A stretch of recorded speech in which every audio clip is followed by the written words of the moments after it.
ஆன்மீக அன்பர்கள் அனைவருக்கும் வணக்கம். உங்களெல்லாம் இந்த ஆன்மீக சேனல் மூலியமாக சந்திக்கிறதுல ரொம்ப சந்தோஷம் எங்களுக்கு. நாங்கள் போடுற வீடியோலாம் உங்களுக்கு பிடிச்சா நீங்கள் லைக் பண்ணுங்கள், ஷேர் பண்ணுங்கள், படத்துக்கு பாபா டெம்பிள் சேனலுக்கு நீங்கள் சப்ஸ்கிரைப் பண்ணுங்கள். இன்றைக்கி ஸ்ரீ ஹனுமன் ஜெயந்தி அப்படின்றத பற்றி ஒரு சின்ன பதிவு உங்களுக்கு கொடுக்க போகிறேன். வாங்க இப்போ நீங்கள் வீடியோ கூட வரலாம். ஸ்ரீமன் நாராயணருக்கு நடுநாயக ஸ்ரீராமாயணம் அப்படின்னு சொன்னாலே அதுக்கு நடுநாயகமாக விளங்குபவர் நம்மளுடைய அனுமன் தான். அனுமனை பிடிக்கலன்னு சொல்கிறவங்க யாருமே இருக்க முடியாது. குழந்தைங்களுக்கு ரொம்ப ரொம்ப பிடிக்கும் அவரை. பெரியவங்க எல்லாருமே பக்தியோடு அவரை கும்பிடுறோம். ஆனால் குழந்தைங்க எல்லாம் அந்த ராமாயணத்தை பார்க்கும்போது அந்த அனுமன் வந்ததுக்கப்புறம் அவங்க என்ன பண்ணுவாங்கன்னா ரொம்ப சந்தோஷத்தில் துள்ளி குதிப்பாங்க. அதனால் அவங்களுக்கு அந்த பாட்டு ரொம்பவும் பிடிக்கும். அனுமனை ரொம்பவும் எல்லாருக்கும் பிடிக்கும்.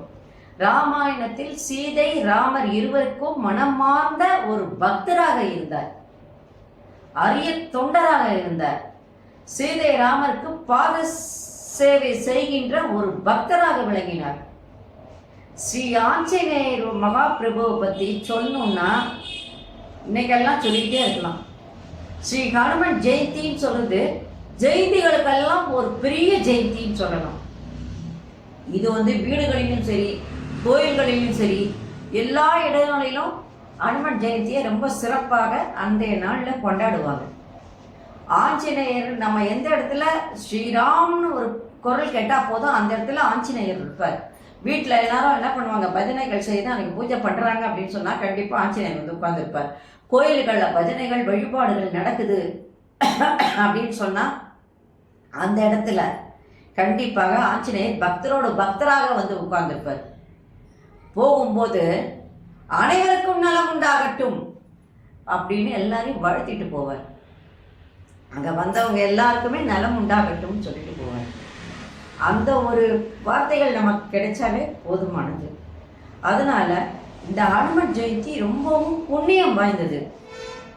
பேர் ஆனந்தத்தோடு இந்த விழாவை எல்லாரும் என்ன பண்ணுவாங்கன்னா மிக சிறப்பாக கொண்டாடுவாங்க. அதனால அந்த பஜனைகளிலும் பூஜைகளிலும் ஆஞ்சநேயர் கலந்துக்கிறார் அப்படின்னு சொல்லும்போது நாம் கண்டிப்பாக அந்த நாளில் ஆஞ்சநேயருடைய வழிபாடுகளை கண்டிப்பாக செய்யணும். குழந்தைகளுக்கு அறிவாற்றல் வேணும்னு நினைக்கிறோம். அதுக்கு ஆஞ்சநேயர் வழிபாடு மிக சிறந்தது. அதனால ஆஞ்சநேயரை சின்ன வயசுலேருந்தே வழிபடுவதற்கு நீங்கள் தான் அதுக்கு கற்றுக் கொடுக்கணும். வீட்டில் பிரச்சனைகள் இருந்துக்கிட்டே இருக்குது. இதுக்கு ஒரு முடிவு இல்லையா? நாள் திறந்தா ஒரு நாள் ஒரு பிரச்சனை அப்படின்னு சொல்லும்போது அந்த பிரச்சனைகள் இல்லாமல் வாழ்க்கை ஓட வேண்டுமானால் நமக்கு கண்டிப்பாக ஆஞ்சநேயருடைய வழிபாடு மிகவும் தேவையாகும். இதுக்கு நம்ம என்ன பண்ணணும்னா இவருக்கு வெத்தலை மாலையை கட்டி போடலாம். 108 வெத்தலை மாலை கட்டி போட்டால் போதுமானது. இல்லை ஒன்றும் ரொம்ப முடியலன்னா ஒரு 9 வெத்தலையாவது கட்டி நீங்கள் ஒரு குட்டி மாலையை ஒரு சின்ன ஆஞ்சநேயருக்கு போடுங்க. வெண்டைக்காப்பு சாத்துவாங்க. அன்றைக்கி இதெல்லாம் வடமாலை சாத்தலாம். அதே நேரத்தில் ஸ்ரீராம ஜெயம் எழுதி 108 எழுதி ஒரு மாலையை அவருக்கு போட்டால் அவர் ரொம்பவும் ஒரு விருப்பப்படுவார். அதனால் இந்த வாட்டி ஹனுமன் ஜெயந்தி 19/12/2025 வெள்ளிக்கிழமை அன்னைக்கு கொண்டாடப்படுது. இந்த ஜெயந்தி எல்லா கோயில்களிலும் எல்லா வீடுகளிலும் அன்றைய சிறப்பாக கொண்டாடப்படுகின்ற காரணத்தினால் நம்ம என்ன பண்ணலாம், வீட்டில் கும்பிடலாம். முடியலன்னா பக்கத்து வீட்டில் பூஜை பண்ணுறாங்களா அவங்க வீட்டில் போனால் கண்டிப்பாக உட்காந்து அந்த பஜனையில் நம்ம கலந்துக்கலாம். முடியலன்னா கோயிலுக்கு போங்க. கோயில்கள்லாம் அன்றைக்கி விசேஷமாக அபிஷேகம், ஆராதனை, பஜனைகள் எல்லாம் ரொம்ப ரொம்ப சிறப்பாக இருக்கும். அந்த இடத்துல கண்டிப்பாக நீங்கள் போகும்போது ஆஞ்சநேயரும் அங்கே தான் இருப்பார். உங்களுக்கு வாழ்த்திட்டு தான் போவார். அதனால் சாமிக்கு நீங்கள் கொண்டு போகிறீங்கன்னு சொன்னால் அன்றைக்கி வெண்ணைக்காப்பு இருக்கும், சந்தனக்காப்பு இருக்கும். இதெல்லாம் நம்ம பார்க்குறதுக்கு நமக்கு புண்ணியமாக இருக்கும். வடமாலை சாத்துவாங்க, துளசி மாலை சாத்துவாங்க, ராமஜெயம் எழுதி அதில் ஸ்ரீராமஜெயம் எழுதி அதை சாத்துவாங்க. சில பேர் என்ன பண்ணுவாங்கன்னா சாமிக்கு துளசி மாலை கட்டி கொண்டு போய் சாத்துவாங்க. இது எல்லாமே இறைவனுக்கு உகந்தது தான். அது மட்டும் இல்லாமல் அன்னைக்கு நீங்கள் அந்த சிறப்பாக அந்த வழிபாட்டில் தேன், பானக்கம், நீர்மோர், அவல், பாயசம், வேர்க்கடலை, பழங்கள் எல்லாமே அவருக்கு உகந்தது தான். நீங்கள் எதை கொண்டு போய் அன்றைக்கி கொடுத்தாலும், எந்த கோயில்களில் கொண்டு போய் கொடுத்தாலும் அதெல்லாம் வழிபாட்டுக்கு உரியதாக தான் இருக்கும். அது மட்டும் இல்லாமல் அந்த சாமிக்கு அன்னைக்கு சந்தன காப்பு செய்கிறாங்க அப்படின்னு சொல்லும்போது அந்த சந்தன காப்புக்கு தேவையானதை நீங்கள் எடுத்துகிட்டு போய் கொடுக்கலாம். வெண்ணெய் கொண்டு போய் கொடுக்கலாம்.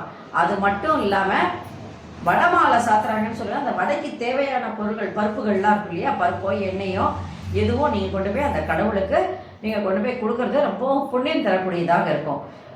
சில கோயில்களில் பார்த்தீங்கன்னா வெள்ளி கவசம், தங்க கவசம்லாம் சாத்தியிருப்பாங்க. நாமக்கல் ஆஞ்சநேயர் கோயில் போனீங்கன்னா விசேஷமாக அன்றைக்கி சந்தன காப்பில் வடமாலை சாத்தி சும்மா ஜம்முன்னு இருப்பார் ஆண்டவன். அந்த இறைவனையெல்லாம் பார்க்கறதுக்கு அந்த நாளில் நமக்கு 1000 கண் வேணும்னு சொல்லலாம்.